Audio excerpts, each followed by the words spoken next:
Hello everyone. Guten Tag. My name is Alon Boxiner, and today with me is Eran Vaknin. We are both security researchers at Checkpoint.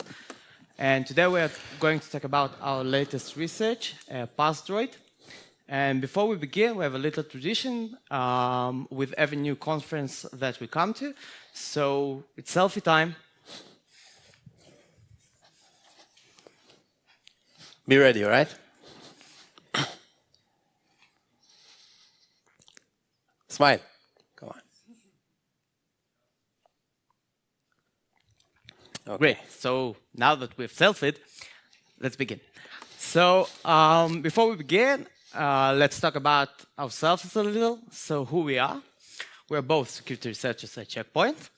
Well, we really like German cars, and we are also German car collectors. You can take a look.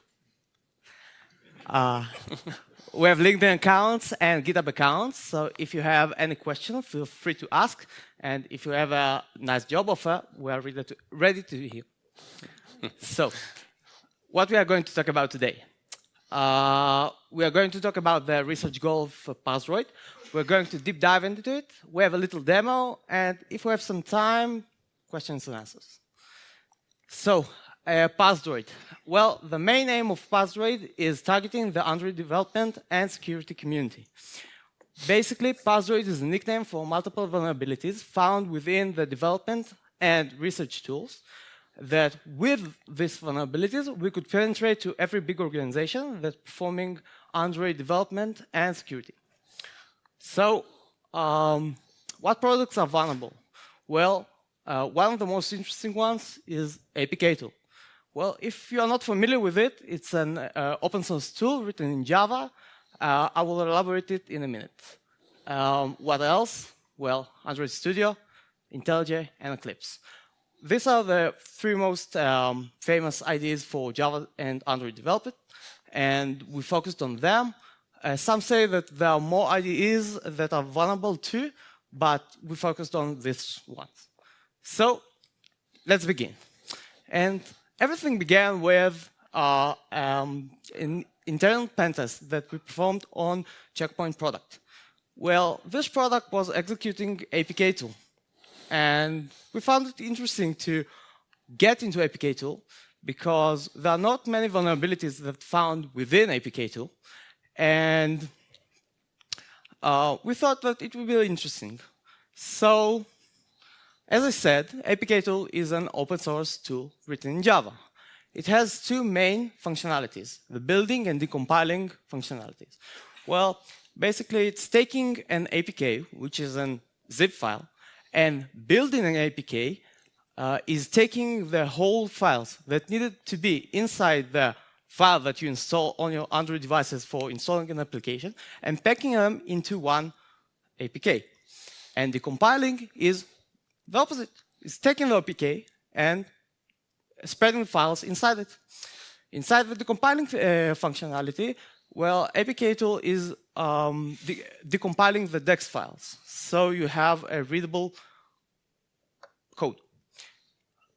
And we have our little contribution onto the project, and that is a spoiler alert. Okay, so in the building process that I will be focusing on, there is a functionality that is taking the all files that should be in the APK and packing them into the file.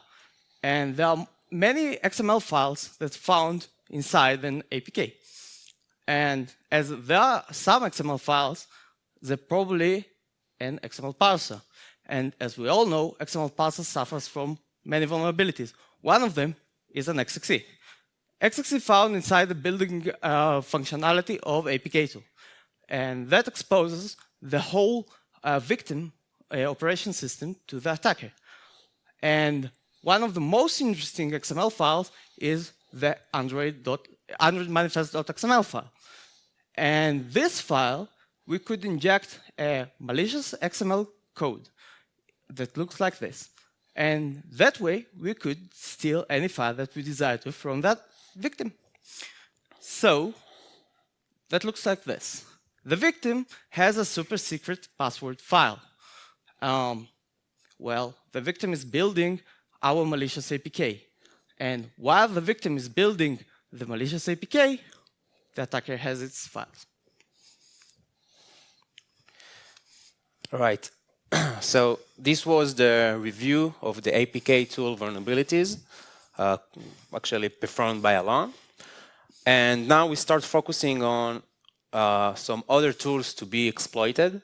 And we start looking at GitHub for some open source projects, messing with Java and the XML parsers.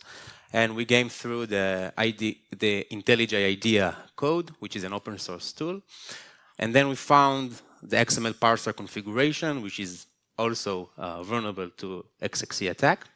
And then we have some questions, some really important questions for the important of the future of the research. And it was, is Android Studio Eclipse IntelliJ, which is the most powerful IDEs in the market today, is vulnerable? And the answer was absolutely yes. Actually, but the attack payload, the attack vector of exploiting the IDEs was kindly different, because we had to mess with AARs.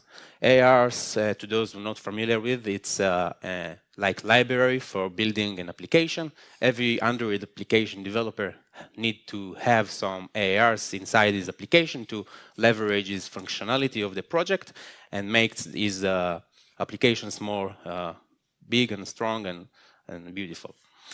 All right. So we researched the structure of the AARs, and we found that inside the AARs there are also some Android manifest.xml file, and we think to ourselves it is possible to inject our from Android Studio XXC payload inside the AAR and upload it to some remote repository, like Maven repository. Then we'll need to rank our AAR as some valuable and famous AAR that everybody will be downloaded and import it into the project. And while this will happen, like this line of code from Maven repository into the Gradle configuration file, it will be possible to steal from the operating system of any victim or any developer that actually performing this kind of action, and steal his files. Maybe you can take it to into an advantage to steal any file from the operating system, any file from the project itself, and it was very critical. But we didn't want to finish the research. We wanted to go back to APKTool and start thinking if there is some maybe other critical vulnerabilities can be found there. And there was absolutely some critical additional vulnerabilities.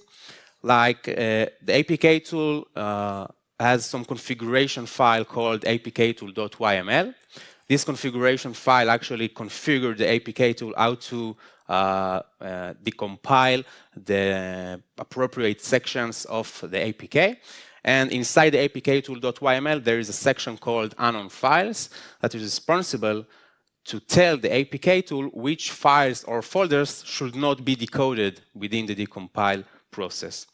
And we take this into advantage to our attack and make some path manipulation attack or path traversal attack inside the unknown files section.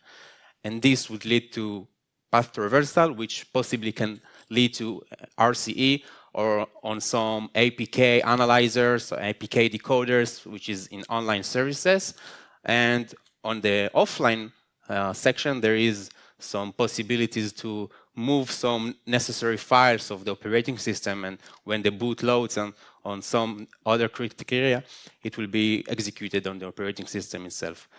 And this is actually what we think about when we saw that this is actually happened and working. And now it's time for demo. So Alon, we take it. Okay, so demo time. Okay, so we have two scenarios to show you. The first one is attacking through public repositories. As Eran mentioned, an attacker has to upload an AR into a public repository, for example, some sort of Maven repository. we're uploading the malicious AR containing with the malicious XML code inside. And as we uploaded it, all a victim has to do is searching for an AR, is copying the line of code into his project, syncing, and we have his files.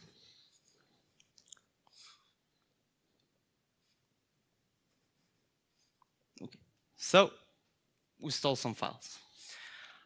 The second scenario is basically uploading a malicious APK into an online APK analyzer. We have managed to create a malicious APK. Now we are building it using APKTool. And as the attacker uploads the malicious APK into the online analyzer, containing with a PHP shell inside, we approach to the shell and executing some commands. So we have reported to the vendors last year about the vulnerabilities.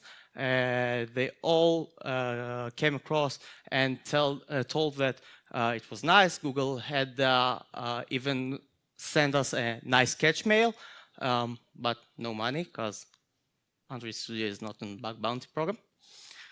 And they all fixed pretty quick. APKTool fixed in, I don't know, like 2 days or 3 days. Google fixed it in a week, and the others fixed a bit later. And that's it. So I think we have time for some questions. Any questions from the crowd? Thank you.